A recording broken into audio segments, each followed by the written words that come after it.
ایک بات ایک دوست نے ایک دفعہ مجھے بھیجی، مجھے بڑی وہ حسین لگی۔ اس نے کہا کہ ایک شخص کا انتقال ہو گیا، وہ جب اس کو دفن کرنے لگے جنازہ پڑھ کے تو ایک آدمی نے اس کی چارپائی پکڑ لی۔ اس نے کہا اس نے میرا 45 لاکھ روپیہ دینا ہے، پہلے پیسے دو گے پھر دفن کرنے دوں گا، پیسے دے دو دفن کر دو۔ 3 بیٹے بھی تھے تو جائیداد بھی تھی، سارا کچھ تھا۔ ان 3 بیٹوں سے لوگوں نے کہا کہ تیرے ابے کو وہ دفن نہیں کرنے دے رہا، شور ہے تو۔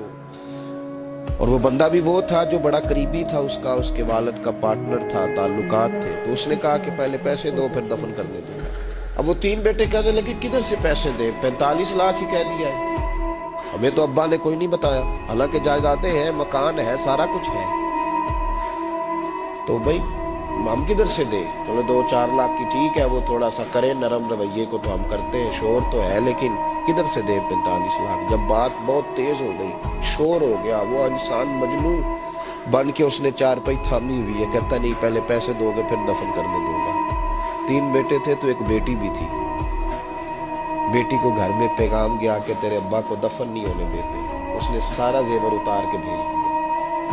اس نے کہا اس چچا سے کہو میرے ابا کے اس دوست سے جس نے قرضہ لینا ہے کہ یہ رکھ لے اور میں تھوڑے تھوڑے کر کے پیسے لوٹا دیتی ہوں، پر میرے باپ کو مرنے کے بعد یوں رسوا نہ کرے، اس کو دفن تو ہونے دے، میں ایک ایک پائی دے دوں گی، میرا وعدہ رہا۔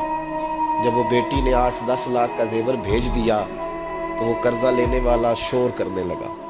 اس نے کہا او مجھے پتہ چل گیا، مجھے معاف کر دو سارے اور اسے دفنا دو۔ کہا کیا ہوا؟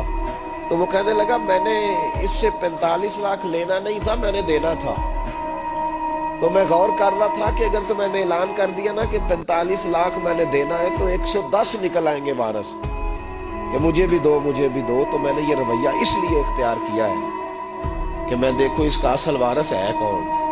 تو اصل وارث وہ بیٹی ہے جس نے اپنے کانوں سے بندے بھی اتار کے بھیج دیے، اور جس نے اپنے وہ شادی والے دن پہننے والے زیورات، پہلی رات کا وہ اس نے زیور بھی سارا اتار کے دے دیا۔